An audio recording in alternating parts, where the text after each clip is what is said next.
Na sequência, desembargador Davi, com sustentação oral por ambas as partes, a doutora Juliane online e o doutor Flori aqui presente, para nossa satisfação. Então, será apelação, submeto a julgamento, então, apelação civil 0004644 33 2018 816 0131. O desembargador Davi é o relator na substituição do desembargador Shiroshi. Vota na sequência o desembargador Jucimar e o desembargador Luciano na substituição do desembargador Nicolau. Apelante Adriano Alves de Souza, que tem como advogada a doutora Juliane Alves de Souza, e apelado Maurício Sidney Fazolo, que tem como advogado o doutor Flori Tasca, aqui presente. Doutora Juliane, com a palavra, pelo prazo regimental de 15 minutos. Boa tarde a todos. Cumprimento a todos na pessoa do seu presidente. Eu gostaria também de cumprimentar o doutor Flori, que foi meu professor na graduação. É uma satisfação, doutor Flori. Então, este caso trata-se da seguinte situação.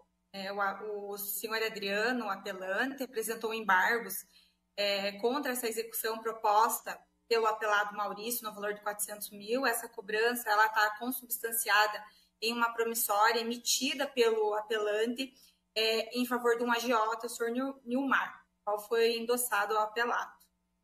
Entende-se que pela nulidade do título, em decorrência da prática da agiotagem, a má-fé do endosso e a total ausência de comprovação dessa origem do endosso. E também pelo fato de que essa dívida já estaria paga, né? O apelado Maurício, ele não comprovou no processo, nem na fase, quando da apresentação da contestação e da própria instrução processual, essa origem do crédito para com esse agiota, né? E um ponto que deve ser muito bem observado é o fato de que essas dívidas do apelante, elas foram quitadas. Então, os empréstimos, eles estavam garantidos por cheques e por 2 imóveis que foram... esses imóveis foram vendidos através de uma escritura pública de compra e venda com cláusula de retrovenda. À medida que esses valores eram pagos, os cheques eram devolvidos pelo agiota ao apelante. Um dos imóveis foi também restituído, utilizando-se aí a retrovenda, e o outro, muito embora a dívida paga, porque o valor dos cheques corresponde exatamente a essa dívida dessa promissória, também tivesse sido paga, mas um dos imóveis não foi possível a restituição e no prazo da cláusula de retrovenda. Gostaria de destacar, principalmente, o evento 47, proferido pelo juiz aqui de primeiro grau, onde inverteu o ônus da prova, pelo fato de haver indícios suficientes da prática de agiotagem, e imputou ao credor, no caso o apelado, a responsabilidade pela comprovação da regularidade jurídica da cobrança. Esse fato não ocorreu, o apelado não logrou êxito em comprovar essa regularidade jurídica da obrigação que originou essa nota promissória e que embasa a execução, né? Ressalto que houve a interposição de agravo de instrumento em relação a essa decisão de primeiro grau, foi analisada no agravo de instrumento 5714, dígito 56/2019, por essa turma de lavra do Dr. Fábio André Santos Muniz, onde também foi reconhecido os indícios do crime de agiotagem por parte do endossante da promissória em execução, bem como o reconhecimento de que caberia aí ao credor o ônus de provar. Veja, partindo dessa premissa, a gente tem que, em nenhum momento houve essa comprovação por parte do apelante quanto à regularidade jurídica, quanto ao do apelado, quanto à regularidade jurídica dessa obrigação. Nos depoimentos pessoais, o apelado, ao ser indagado dessa origem do crédito, limitou-se a dizer que fez um empréstimo, que precisou de recursos para reformar um imóvel e que depois o agiota precisou de recursos e ele se disponibilizou a emprestar aí a quantia de R$360 mil, né? também causa aí, houve uma contradição nos depoimentos, porque o apelado Maurício, ele diz que emprestou esse dinheiro para o apelante, para o agiota não tinha como pagar esse dinheiro, e aí entregou para ele esta nota promissória, fazendo o endosso, né? Ao ser questionado quando foi endossada essa promissória, o apelado diz que o agiota endossou essa promissória no seu escritório de advocacia. Já o agiota diz que fez o preenchimento desse endosso na sua casa. Então, há contradição em relação a isso. Também há uma contradição em relação à entrega desse valor que supostamente o apelado teria entregue ao agiota para então pegar a nota promissória. O apelado diz que entregou esse dinheiro em mãos, em moeda corrente, no seu escritório. Já o agiota diz que recebeu esse dinheiro do apelado em sua casa, na sua residência, e algum valor retirou no escritório. Nós estamos falando de uma quantia exorbitante, são 360 mil reais que supostamente foram entregues em dinheiro, né? Então, não há nenhuma comprovação desta origem, desta transação. Os depoimentos, eles se confundem, né? Se a gente imaginar com toda a tecnologia existente, repassar um valor, uma quantia tão alta em mãos, em moeda corrente, também não é de se considerar, né? Todos os meios eletrônicos possíveis aí para fazer essa transferência, não houve nenhuma comprovação de que efetivamente o Dr. Maurício, o apelado, tinha esse dinheiro em mãos, estava esse valor declarado, imposto de renda, enfim, nada foi comprovado no processo. Então, essa contradição ela é muito importante e deve ser observada.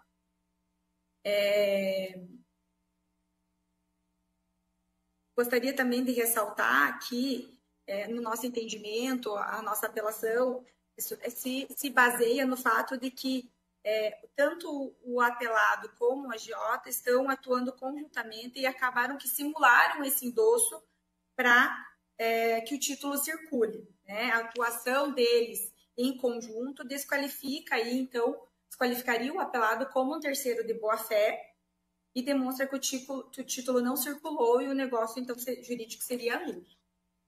Por fim, e terminando já o que eu gostaria de ressaltar, eu gostaria de ler as considerações que foram feitas por vossas senhorias na decisão do agravo do instrumento que eu citei, que versa sobre esse processo. Naquela ocasião, foi entendido que, eu vou ler o trecho aqui que eu entendo ser importante.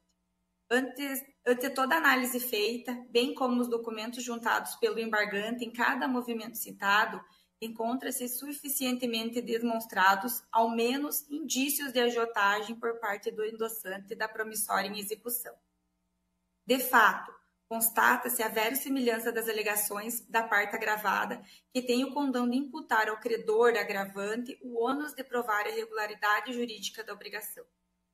Da análise dos registros dos imóveis de matrículas 14.614 e 14.615, verificam-se indícios da prática da agiotagem, na medida em que consta como valor da dívida R$200 mil, com o resgate no importe de 312 após um ano para o imóvel de matrícula 14.614 e de 320 para o imóvel de matrícula 14.615. Assim, encontra-se devidamente caracterizada a existência de juros abusivos, já que, caso estivesse o referido empréstimo submetido à lei de usura, com taxa de juros mensais de 1% ao mês, este valor de rescisão não excederia o importe de R$215 mil. Assim, encontram-se demonstrados por hora fortes indícios da prática de usura.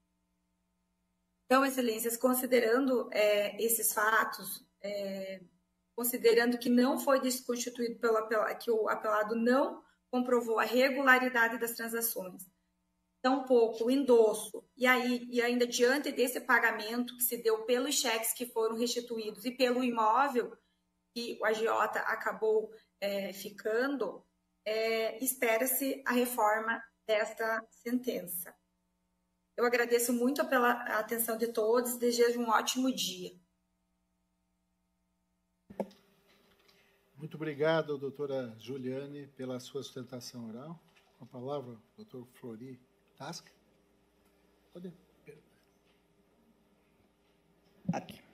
Senhor presidente, na pessoa de Vossa Excelência, eu cumprimento os demais presentes, quem nos assiste, doutora Juliane, nossa colega, e ouvi muito atentamente as ponderações da colega, como também estudei a apelação, e o que está faltando nisso tudo é a análise da sentença. Por quê? Nos parece que a sentença avaliou muito corretamente tanto a distribuição do encargo probatório quanto as provas efetivamente produzidas. Porque são muitas as alegações feitas pelo devedor, embargante, apelante.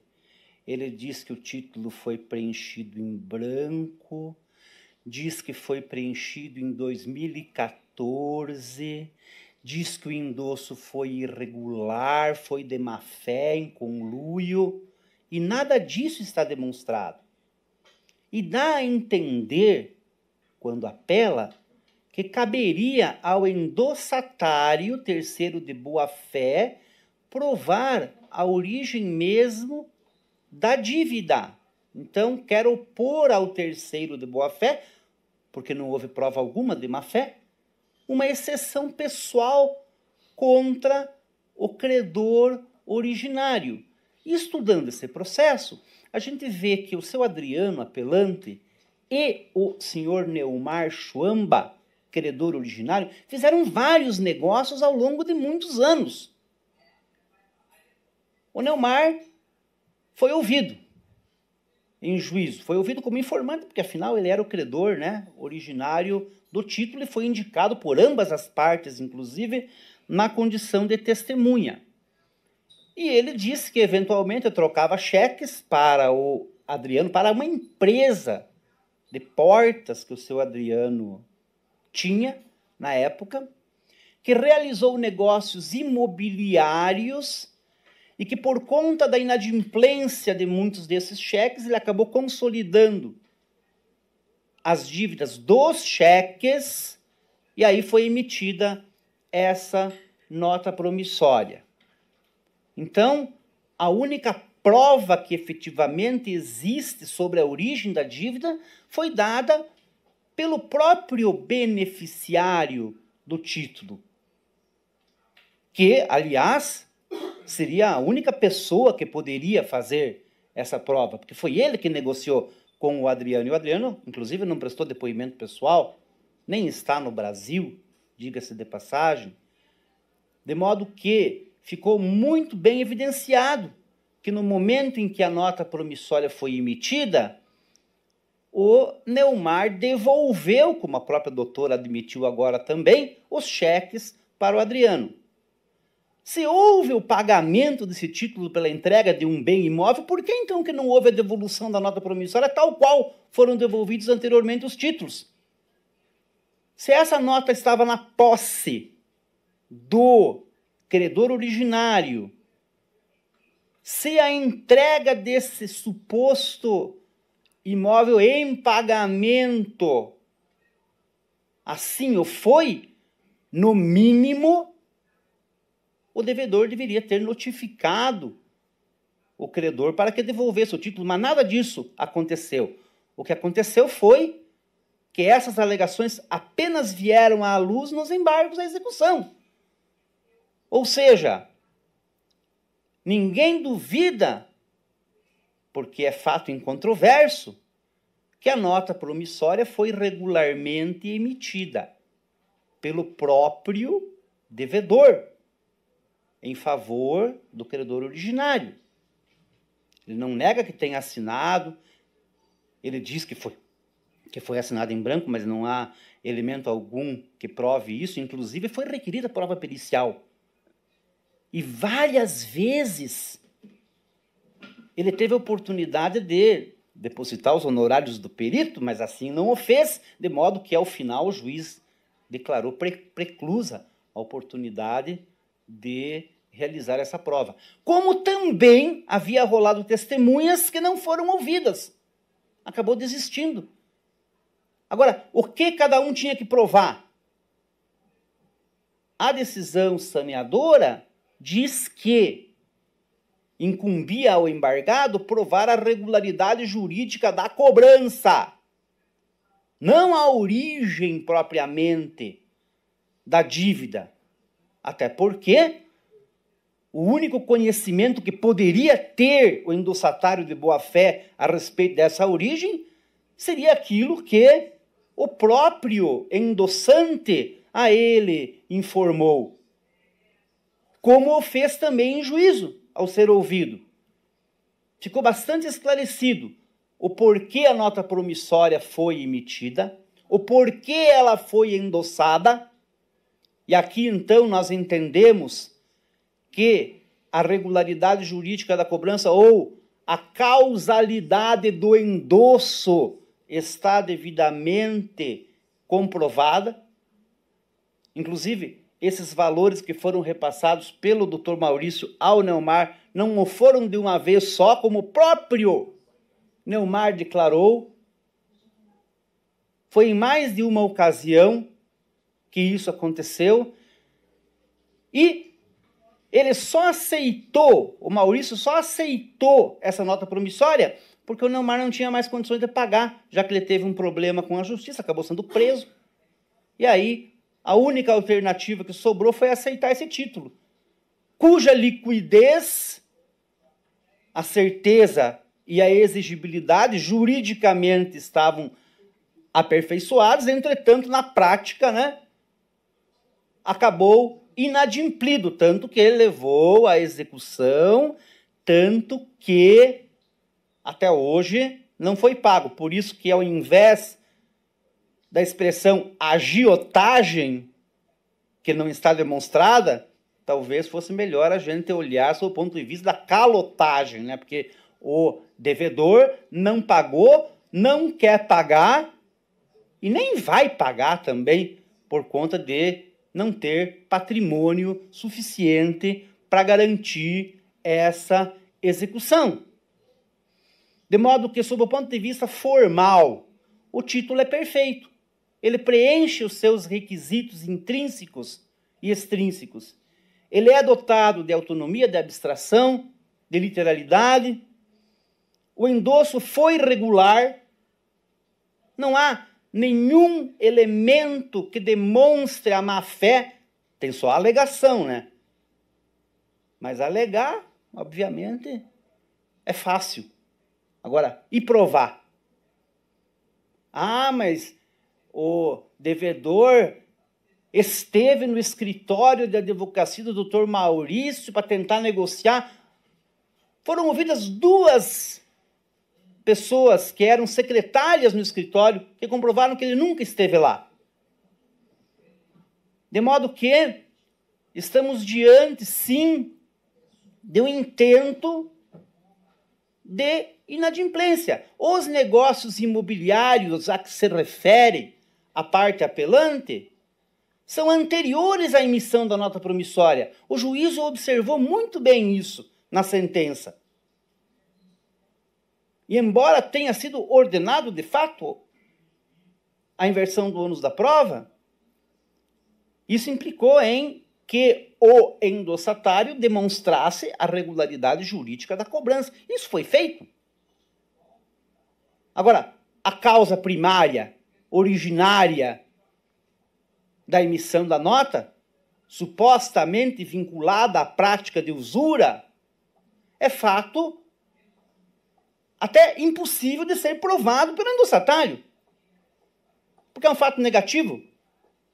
Como é que vai provar que não houve essa prática, se aquele que alega que houve é quem tem os meios necessários para tanto? E, de mais a mais, seu título foi pago, deveria ter sido entregue, então, ao devedor. Não foi.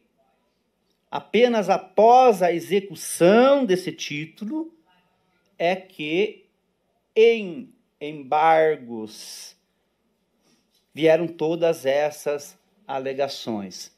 O juízo foi muito consciencioso ao julgar improcedentes os pedidos deduzidos nos embargos, porque não há o mínimo elemento que vincule negócios imobiliários à emissão da nota promissória, não há qualquer evidência de pagamento, tampouco nenhum indício de irregularidade no endosso.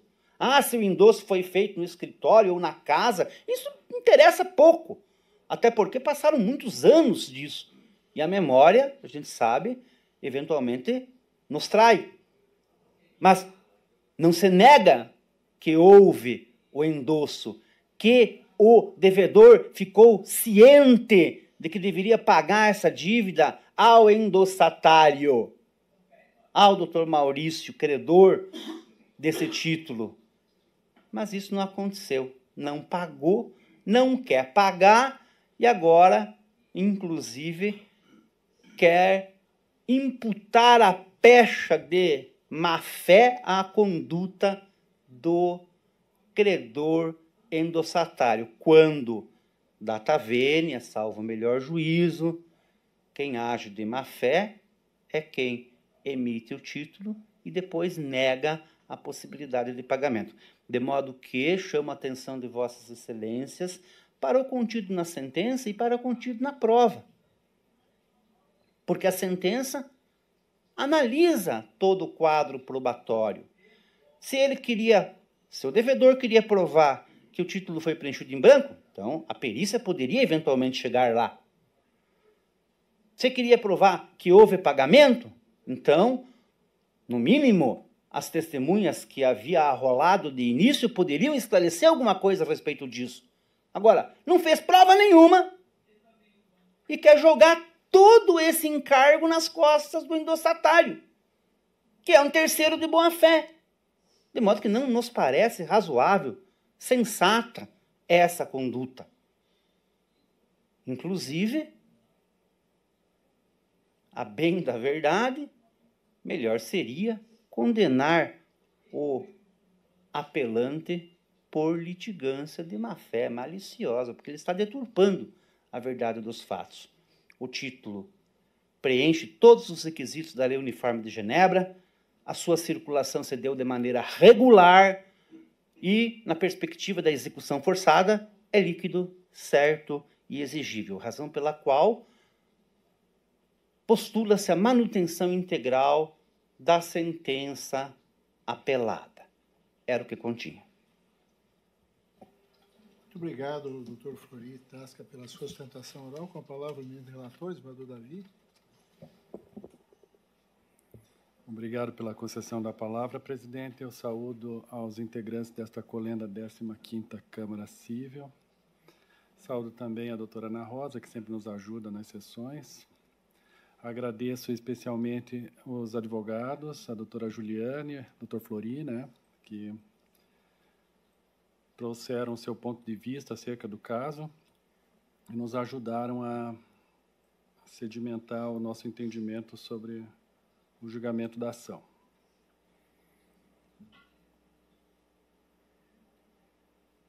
Vou fazer a leitura do voto. Só quanto aos pressupostos de admissibilidade, faço um resumo dizendo que considero os presentes, então compreendi que o recurso deveria ser conhecido. Quanto ao mérito, a controvérsia ela se cinge à nulidade ou não do título executivo extrajudicial em decorrência em tese da prática de agiotagem. Os embargos à execução foram opostos na execução de título extrajudicial 13.890/87 de 2017, ajuizada para a cobrança de nota promissória no valor de R$400 mil, com vencimento em 10 de março de 2017, conforme o movimento 1.2 dos autos de execução. E resignado com a sentença que julgou improcedentes os pedidos iniciais formulados nos embargos por ausência de provas das alegações do embargante, houve o recurso por meio da apelação que está em análise.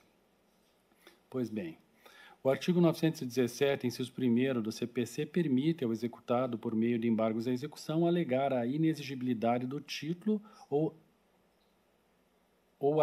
inexigibilidade de obrigação. A nota promissória estrutura-se como promessa de pagamento e é título de crédito que goza, como foi mencionado aqui nas sustentações, de literalidade, autonomia e abstração, de modo que independe de prova da sua origem. Nada obstante, é admitida a discussão da origem da dívida excepcionalmente, caso em que cabe ao emitente o ônus de afastar a sua exigibilidade. Esse é o entendimento da 15ª Câmara Cível, e eu colaciono uma jurisprudência de relatoria do desembargador Jucimar Novo Charlo, que também faz parte do quórum. Daí já se denota que não assiste razão ao apelante quanto à afirmação de que cabe ao apelado o ônus de comprovar a regularidade jurídica da obrigação. É importante que as partes elas trouxeram na sustentação oral um fato muito relevante na situação da prova ou não da origem da obrigação, que é a circulação do título de crédito, né? Isso foi explorado pelo Dr. Flori. Então, esse enfoque ele tem que ser dado sob essa ótica de circulação daquele título de crédito que preenchia, assim, pelo menos formalmente, os seus requisitos. Prossigo aqui.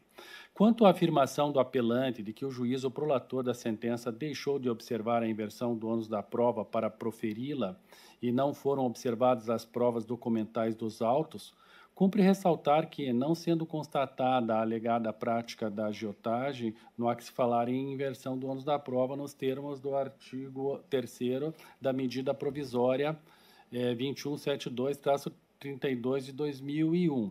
Então, essa análise foi feita pelo juízo de primeiro grau. Ele fez de fato, o juízo de primeiro grau ele fez uma análise muito minuciosa da prova.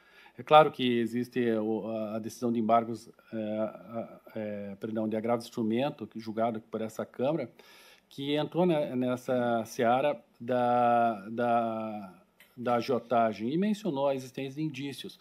Mas, como eu disse, eu faço uma análise também sobre a ótica da circulação do título, já que o endossatário, segundo as provas que foram mencionadas, ou foram produzidas, sequer era conhecido da parte executada. E daí eu colaciono mais uma jurisprudência, agora de lavra do desembargador Aito Lissoen Filho, e eu peço desculpas a todos, peço licença para não fazer a leitura. O entendimento, prossigo agora, o entendimento coaduna com o caso dos autos, já que não se verifica a presença suficiente de indícios da prática de agiotagem, sendo certo que o devedor, ao menos, caberia ao devedor, ao menos, demonstrar a verossimilhança de suas alegações. No que diz respeito aos imóveis, embora alegue terem sido dados em garantia e que pagou a dívida a eles referentes, não juntou qualquer comprovante nos autos. E essa foi a compreensão também do juízo de primeiro grau, que já eu prossigo. Os cheques, movimento 1.9 a 1.11, e o comprovante de transferência, movimento 1.12, não se prestam a isso, já que não há como aferir indene de dúvidas que se referiam ao pagamento da dívida originária, e no que diz respeito aos cheques que eram direcionados a Neumar. Então, esse foi também o entendimento do juízo de primeiro grau, na análise da prova. Conforme disposição do artigo 320 do Código Civil, a quitação designará o valor e a espécie da dívida quitada, o nome do devedor ou quem por esse pagou, o tempo e o lugar do pagamento com a assinatura do credor ou do seu representante. O ônus da prova recai sobre o réu, neste caso o embargante devedor, quando há necessidade de demonstrar a existência de fato extintivo do direito do autor exequente, nos termos do artigo 373, inciso 2º do CPC. Portanto, não se pode acolher a tese de que houve o adimplemento da dívida. Apesar de, nas matrículas dos imóveis, constar a averbação de compra e venda com cláusula de retrovenda em montante superior ao constante como o valor da venda, isso, por si só, não implica em agiotagem. As alegadas contradições nos depoimentos do apelado e de Neumar acerca do local de preenchimento da nota promissória não mostram relevância concreta ao julgamento do caso, já que, sopesada com os demais elementos dos autos, verifica-se a irregularidade do negócio. A nota apresentada preenche os requisitos formais e, decorrência do princípio da abstração, ao ser posta em circulação, se desvincula do negócio jurídico originário, e eu dei muito valor a essa situação da circulação do título. Em análise ao caso, não se verifica a má-fé no recebimento da nota promissória pelo advogado. Conforme os depoimentos, a nota foi dada como forma de pagamento de um empréstimo que o apelado havia realizado com o Neumar anteriormente. Ademais, a testemunha Daniele, ao prestar depoimento, afirma que jamais teve contato com o ora apelante. As demais testemunhas também confirmaram que não o conhecem. Portanto, ante a ausência de prova suficiente da prática da agiotagem, não há que se falar em reforma da sentença. Em situação análoga, decidiu esta 15ª Câmara Cível em acórdão lavrado pelo desembargador Shiroshi Endo. Eu gostaria de fazer um comentário com o quórum. Hoje, agora aqui em sustentação oral, o doutor Flori, né, mencionou sobre a litigância de má-fé e nas suas contrarrazões de recurso também tinha feito esse pedido, e eu confesso para os meus pares que eu não tinha inserido uma argumentação no voto a respeito desse ponto, mas eu ouvi atentamente e no reestudo do caso, eu cheguei à conclusão, doutor Flori, que não seria o caso de condenação da parte apelante à litigância de má-fé, porque o argumento que o senhor mencionou, pelo menos é o que está nas suas contrarrazões, não foi o senhor que fez as contrarrazões, né, foi outro advogado, mas que consta nas contrarrazões, o apelante teria tentado modificar conscientemente o conteúdo das decisões judiciais dos movimentos 47.1 e 239.1, que foi explorado pela advogada apelante. Mas, na minha avaliação, esses argumentos, ainda que equivocados, conforme o julgamento agora que nós estamos proferindo, eles apenas replicam uma interpretação jurídica que o apelante deu acerca do caso, dentro dos limites do exercício do direito que ele tem de recorrer. Então, embora peço desculpas aos pares, eu não fiz esse comentário especificamente no voto anteriormente compartilhado, mas eu não vi que seja o caso, esse é o meu entendimento, de condenação da parte apelante por litigância de má-fé, por ela ter agido no exercício regular de um direito. Então, presidente, eu concluo aqui o voto no sentido de conhecer e negar provimento ao recurso de apelação para manter na íntegra a sentença proferida em primeiro grau, com o destaque de que se deixa de majorar os honorários devidos ao advogado da parte vencedora para que não ultrapasse o limite de 20% previsto no artigo 85, parágrafo 2º do CPC, tendo em vista que os honorários da execução estão fixados em 10% sobre o valor do débito. Tá? É esse o meu voto, presidente. Obrigado, advogado Davi. Anoto o voto de Vossa Excelência. Vossa Excelência nega provimento ao recurso. Advogado Chimar. Acompanho o relator, inclusive, com ausência de má-fé. Obrigado, advogado Chimar. Advogado Luciano. Obrigado, advogado Luciano. A Câmara, por unanimidade, nega provimento ao recurso número 4 da pauta. Está proclamado esse resultado. Muito obrigado, doutora Juliane Alves de Souza. Muito obrigado, doutor Flori Antônio Tasca, pela participação dos senhores aqui na nossa sessão. Tenham uma boa tarde, um bom resto de semana.